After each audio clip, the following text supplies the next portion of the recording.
Vamos hoje falar de saúde, vamos falar de amor, vamos falar de cura, porque estamos precisando muito nos curar, estamos precisando muito olhar para dentro de nós, porque só se cura quando a gente olha de dentro para fora.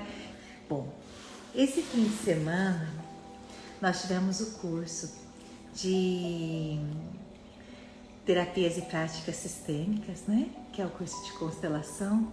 E nós tivemos um módulo com a Daisy, que é um módulo que fala das crianças, da escola. E nós estávamos conversando a respeito do porquê tantas crianças hoje estão precisando tomar remédio. E aí, eu quero que a gente pense nisso. Quero convidar vocês para refletir sobre isso. O porquê será que hoje, de repente, se tornou comum as crianças tomarem remédio, né? Apareceu tantas coisas, então, remédio para isso, remédio para aquilo, para deixar a criança mais calma. Então, antigamente não se tinha isso. Tudo bem, Ana. Antigamente, talvez não tivesse laudos, pesquisas. Sim, não tinha. E aí, a Daisy puxou um outro fio da meada que me fez pensar um pouquinho mais além. Ela disse assim: por que será que hoje as pessoas tomam tanto remédio também? Vocês perceberam? Se a gente começa com uma dor de garganta, já toma lá um anti-inflamatório. Se tá com dor de cabeça, já quer tomar um analgésico para dor de cabeça. Vamos dar um outro exemplo. Se não tá dormindo direito, já tem uma necessidade gigante de tomar algum remédio para dormir. E se torna uma dependência gigante. Os medicamentos que acalmam, que nos deixam mais leve, que nos convidam a dormir, que nos convidam a ter paz. E eu não estou aqui para falar contra os remédios, porque não é o que eu quero. Eu estou aqui para convidar vocês ao contrário. Eu estou aqui para convidar vocês para olhar o que tem por trás de tudo isso. Porque vocês entendem que a doença, o mal-estar físico ou emocional é apenas a pontinha do iceberg. É apenas 5% do que o nosso corpo quer nos contar. Então, quando eu olho lá para uma insônia, por exemplo, a insônia ela é apenas 5% do que está escondido lá embaixo. Então, tudo bem, eu posso estar com insônia, né? Porque eu estou tendo, sei lá, alguma preocupação com o meu filho. Mas o que está escondido? O que está mais a fundo dessa preocupação com o meu filho? Será que nessa preocupação que está lá embaixo, eu me culpo de algum processo que eu não fiz? Será que nessa preocupação existe de repente um ego de que eu tinha que vencer, de que eu tinha que fazer melhor que a minha mãe? Será que por trás dessa insônia não tem uma memória dos meus antepassados, dos meus ancestrais, que lá tiveram tanta dor, tanto medo, tanta angústia, que algum momento que eu estou vivendo hoje engatilha as memórias dos meus antepassados? Certeza. E aí, se eu tomo aquele medicamento, se eu tomo aquele remédio, eu não vou melhorar 100%. O remédio vai só anestesiar. Ele só vai fazer uma casquinha de ferida, mas a dor vai estar lá embaixo. Então, se eu não parar para compreender o porquê eu estou sentindo essas angústias, o porquê eu estou sofrendo dessa forma, o porquê meu filho está inquieto na escola, eu não vou estar evoluindo. Eu não vou estar olhando para o além do aparente. Porque o sintoma, quando ele chega, a doença, quando chega, ela quer nos contar algo. Ela quer dizer que o nosso corpo não tá bacana com isso, não tá legal com isso. Essa semana eu conversei com uma amiga que ela está totalmente sem voz. E é tão bonitinho, porque quando a gente vai conversar com o corpo dela, a gente vê que ela está sem voz, porque ela terminou um namoro lá atrás, aonde a pessoa simplesmente terminou e não deu nenhuma explicação. E agora essa pessoa está namorando outra, apareceu com outro. Então o que ela queria fazer de verdade? Ela queria gritar, ela queria brigar, ela queria esmurrar. Ele talvez, essa nova namorada, mas ela não pôde. E aí ela fica com toda essa região da garganta inflamada, porque ela não conseguiu cuspir o que causou essa dor. E aí a gente vai adoecendo. A gente vai adoecendo por não falar. A gente vai adoecendo porque a gente dá mais valor para o que vem de fora. A gente adoece porque a gente não olha para o que está atrás das emoções, da tristeza, da melancolia. Porque gritar com aquele namorado não ia resolver. Lógico que não. Não ia. Pelo contrário, gritar com aquele namorado só iria trazer nela mais dor. Muito mais dor. O que vai resolver é ela entender que ao invés dela usar essa energia da raiva para machucar ele, ela deveria usar essa mesma energia para se curar, para se cuidar, para fazer algo que traria um benefício para ela. Nesses dias, uma outra pessoa veio com uma dor no estômago gigante. E essa dor do estômago veio logo depois que ela perdeu o emprego. E ela trazia uma memória de injustiça gigante de ter perdido esse emprego. Mas não era pequenininha, era gigante. E aí quando a gente mexe nas emoções dela, a gente vê que ela tinha acabado de se mudar com um companheiro.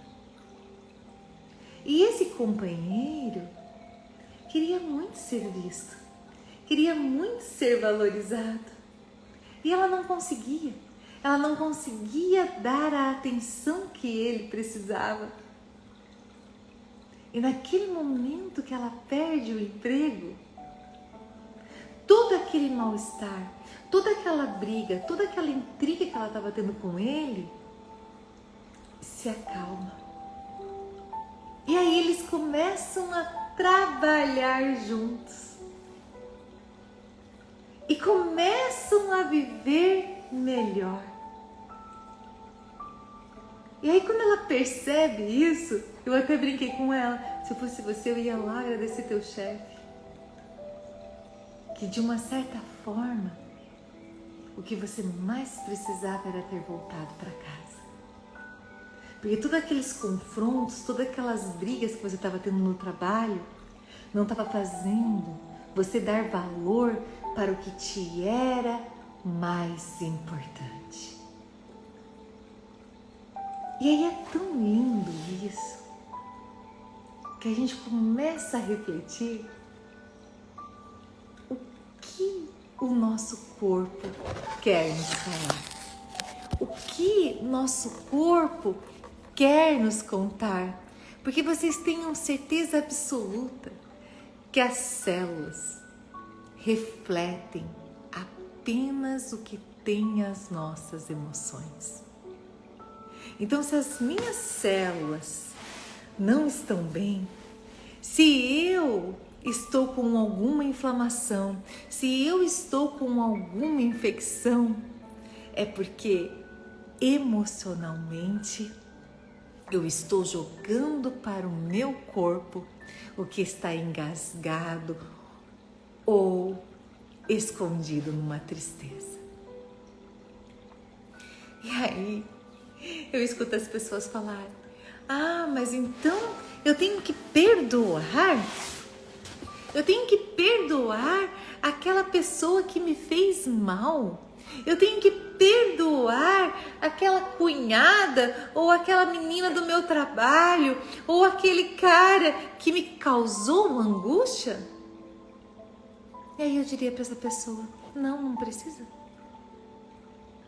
Fique doente. Escolha ficar doente, porque a mágoa, a raiva, a dor que você está sentindo só está destruindo as tuas células. Então, o que você prefere? Adoecer? Entrar na melancolia? Entrar na tristeza? Ou encarar de frente as suas emoções? Olhar com carinho para o que você está escondendo, o que você não conseguiu enfrentar. E às vezes a gente não consegue enfrentar, às vezes a gente não quer ver, porque a gente não quer descer do patamar. Porque muitas vezes eu aprendi com meu pai, com a minha mãe, com os meus tios, com os meus antepassados, que se eu descer, que seja para conversar com meu tio, para conversar com meus filhos, para conversar com meu ex-marido, para conversar com a minha irmã, quer dizer que eu estou me diminuindo.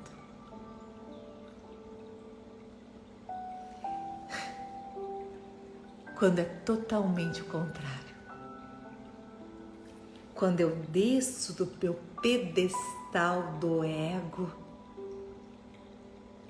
eu estou me tornando humilde de coração.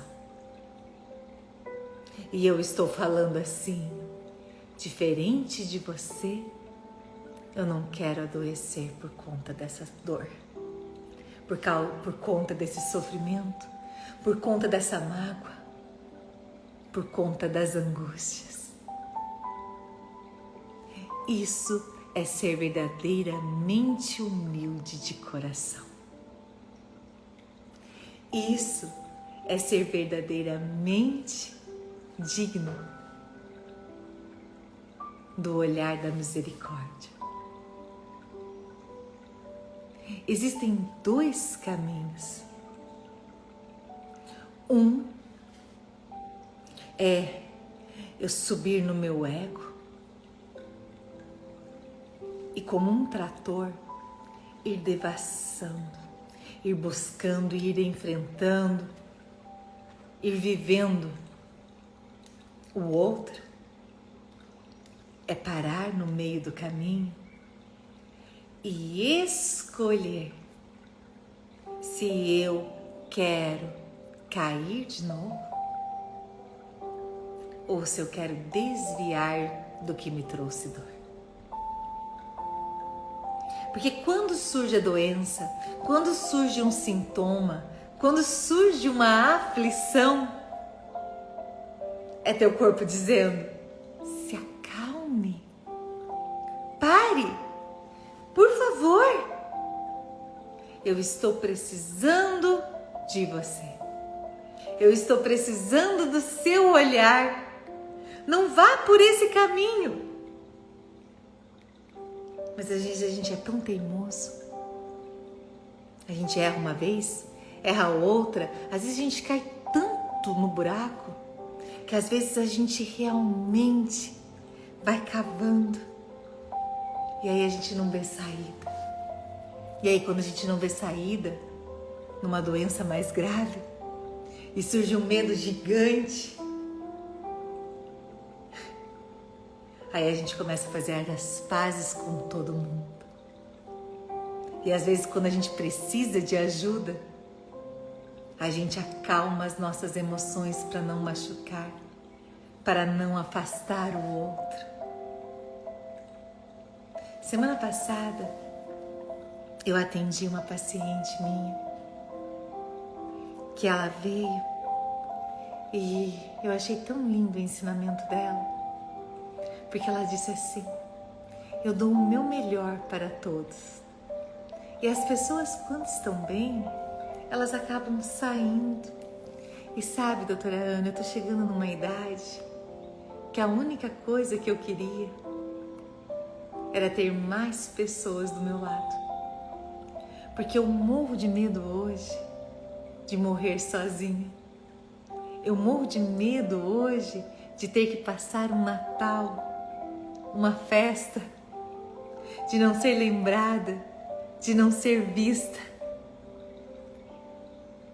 E hoje eu tô correndo atrás. Hoje, essas pessoas que vieram até mim, eu dei o meu melhor, em algum momento elas foram e eu me fechei no ego. Hoje eu tô querendo olhar para trás e entender o que realmente aconteceu. Qual era a minha parte de dor e qual era a parte de dor daquela pessoa. Porque eu não quero mais estar sozinha. E aí eu pergunto para vocês: será que muitas vezes não estamos desviando do que nos traz a verdadeira felicidade? Será que muitas vezes, na nossa mágoa, na nossa dor, na nossa sede de dizer que estamos certo, não estamos afastando de nós pessoas que são importantes? Para onde a sua alma está inclinando? É para onde nós seguimos o nosso caminho. A sua alma está se inclinando para os bens da matéria? Para as conquistas aparentes? Ou sua alma está se inclinando para o que te faz verdadeiramente feliz? Estava conversando com uma amiga a respeito do filme do Elvis. Chegamos no Elvis porque estávamos falando do Faustão. Que o Faustão está lá com um problema no coração, né? Não sei se vocês viram. E ele tem todo aquele dinheiro, e todo aquele dinheiro agora não serve para salvar a vida dele. E o que será que está escondido nessa doença emocional dele? Eu confesso que pensar nisso é só uma reflexão para que possamos entender o que está escondido no nosso coração. O que está escondido nas minhas angústias? O que está escondido na minha insônia? O que está escondido no remédio que eu quero tomar para esquecer? O que está escondido naquele momento em que eu deito na cama e não quero levantar? Será que a minha alma se inclina para o que me traz a verdadeira paz no coração? Ou será que a minha alma está se inclinando para o que dinheiro nenhum pode pagar? E aí nós falamos do Elvis. O Elvis teve uma família muito complicada. A história do filme mostra isso. E ele, no sucesso, buscou ser amado, buscou alcançar o que acabou perdendo em algum momento com a sua mãe. E por conta disso, a bebida, o vício, foi o companheiro dele. E quanto mais ele buscava o sucesso, mais ele se afastava da família, dos filhos. E chegou um momento que ele perdeu tudo aquilo. E automaticamente perdeu o que dava estabilidade para ele realmente vencer. Para onde a minha alma está se pendendo? O que eu quero? Qual é meu verdadeiro sonho mesmo? Porque às vezes, no momento de insônia, talvez o meu corpo esteja falando: ei, será que isso realmente vale a pena? Será que você não precisa delegar mais? Será que você tem que ter controle de tudo? Será que você não pode relaxar um pouquinho?